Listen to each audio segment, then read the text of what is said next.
Fourth category आती है D8 के लिए। D8 है एक डिजिटल नोमैड वीजा। दुनिया भर में सबसे बेस्ट पोर्चुगल का डिजिटल नोमैड वीजा है। डिजिटल नोमैड वीजा पोर्चुगल का दी बेस्ट है। उसके बहुत सारे बेनिफिट्स हैं, बहुत सारे फायदे हैं। फैमिली को लेके आ सकते हैं, फैमिली यूनिफिकेशन कर सकते हैं, माँ बाप को भी लेके आ सकते हैं, काफी सारी चीजें कर सकते हैं। इन सारे डी टाइप वीजाज में आप अपनी फैमिली को लेके आ सकते हैं। उसके लिए भी सेम चीजें चाहिए, घर चाहिए, और वो जो आपको जो सैलरी आ रही है 3,500 यूरो अब है। 3,500 यूरो आपकी अगर सैलरी आ रही है कोई एक फॉरेन कंपनी से, आप एलिजिबल हैं, आपके अकाउंट में वो सैलरी आ रही है, आपको वो शो करना है। आपको यहाँ का पोर्चुगल का पोर्चुगीज बैंक अकाउंट बनाना है। आपको एक हाउस कॉन्ट्रैक्ट चाहिए, यहाँ पे रहने वाले हैं। आपको इंश्योरेंस चाहिए, तीनों के लिए भी इंश्योरेंस चाहिए। इंश्योरेंस आपको यूरोप का कवर होना चाहिए, पोर्चुगल का कवर होना चाहिए। एक 45,000 50,000 यूरो तक उसका कवरेज होना चाहिए, वो मस्त है। तो आप एलिजिबल हैं। आप अगर ये कर सकते हैं तो आप एलिजिबल हैं D8 के लिए भी। तो D2 के लिए वही सारी चीजें चाहिए, घर चाहिए। एक्स्ट्रा चीजें उसमें ये है, आपको कंपनी खोलना है, ट्रेड लाइसेंस लेना है, आपको यहाँ पे कैपिटल अमाउंट शो करना है आपके कंपनी के अकाउंट में, कॉर्पोरेट बैंक अकाउंट में। आप फैमिली को साथ में लेके आ रहे हैं तो पर्सनल बैंक खोलना है। पर्सनल बैंक में एक अमाउंट शो करना है, 10 से 15,000 यूरो शो करना है कि जितने मेंबर्स हैं उसके हिसाब से पैसे बढ़ जाएंगे। तो आपको पैसे शो करना है कि आप अफोर्ड कर सकते हैं और आप स्पॉन्सर कर रहे हैं अपनी फैमिली को।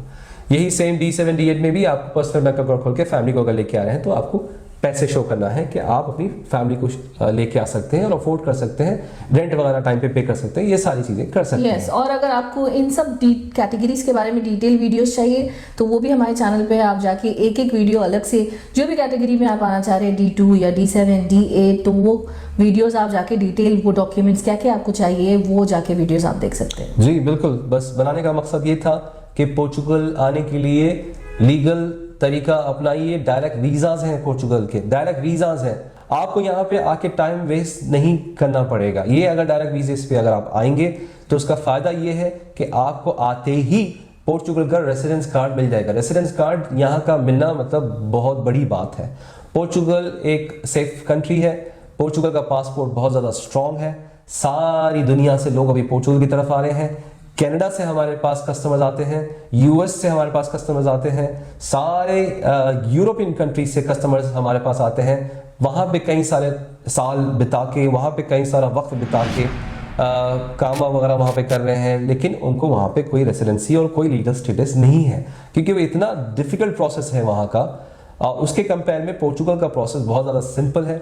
अपने होम कंट्री से भी, अगर आप डायरेक्ट अपनी होम कंट्री से भी आ रहे हैं तो आप डायरेक्ट आ सकते हैं। आप अगर अपने रेसिडेंट कंट्री से भी आना चाह रहे हैं तो रेसिडेंट कंट्री से भी आ सकते हैं। कोई भी मुल्क से अगर आप आना चाह रहे हैं, डायरेक्टली पोर्चुगल का जो डी टाइप के वीजाज है वो वीजाज पे आइए। ये शॉर्टकट मत अपनाइए, क्योंकि ये शॉर्टकट के चक्कर में आप खुदा ना खास्ता अगर फैमिली के साथ आ रहे हैं, शेंगन वीजा लेके आ रहे हैं, डंकी की तो बात ही नहीं कर रहा हूं मैं। डंकी की कैटेगरी एक अलग है, डंकी तो कहीं भी सर्वाइव हो जाएगा, जो कि ऑलरेडी अगर आप यहाँ पे पोर्चुगल में देखेंगे कुछ एरियाज हैं, जो बेचारे जो डंकी पे आए हैं वो रोडों पे सो रहे हैं। सर्दी का माहौल है, रोडों पे वो जो उनके पास चादर भी नहीं है, कोई चटाई वगैरह भी नहीं है, तो कार्टून को खोल के उसके ऊपर लेट के बेचारे यहाँ पे सो रहे हैं डंकी वाले।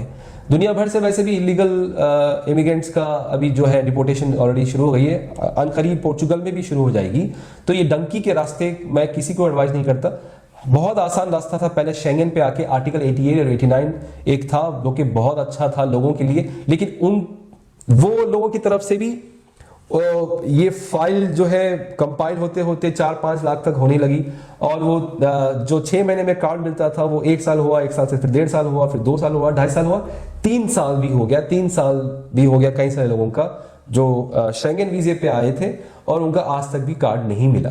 तो सीधा सीधा स्ट्रेट जो रास्ता है उसको अपनाइए। ये नसीहत, एक्चुअली आज की वीडियो में ये नसीहत और ये एडवाइस करने के लिए आप आए हैं। अगर आपको इससे रिलेटेड कोई भी सर्विस आपको हमसे चाहिए तो हम आपको ये सर्विस प्रोवाइड करते हैं। D2, D7, D8 और गोल्डन वीजे की सर्विस प्रोवाइड करते हैं। जॉब सीकर और वर्क परमिट वाला काम हम नहीं करते।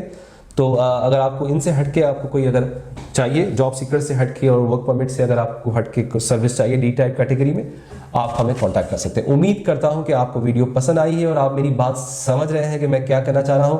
फैमिली वालों के लिए ज़्यादातर ये एड्रेस कर रहा हूं। फैमिली वाले लोग जो है, जिसकी फैमिलीज है, वो डायरेक्ट वीज़as पे आइए। अपने बच्चों के, अपनी वाइफ के, आपके खुद की, अपने पेरेंट्स के पासपोर्ट पे पोर्चुगल का वीज़ा स्टैम्प करके थप्पा लगा के डायरेक्ट पोर्चुगल आइए। उम्मीद करता हूं कि बात मेरी समझ में आई है। अगर आप समझ में आई है तो इसे लाइक करें, शेयर करें, सब्सक्राइब करें और ये वीडियो उन तक पहुंचाइए जो कि पोर्चुगल आना चाह रहे हैं और सीरियसली पोर्चुगल आना चाह रहे हैं। मेरा नाम है Jibran Sayed. And I'm Asma Sayed. Peace be upon you all.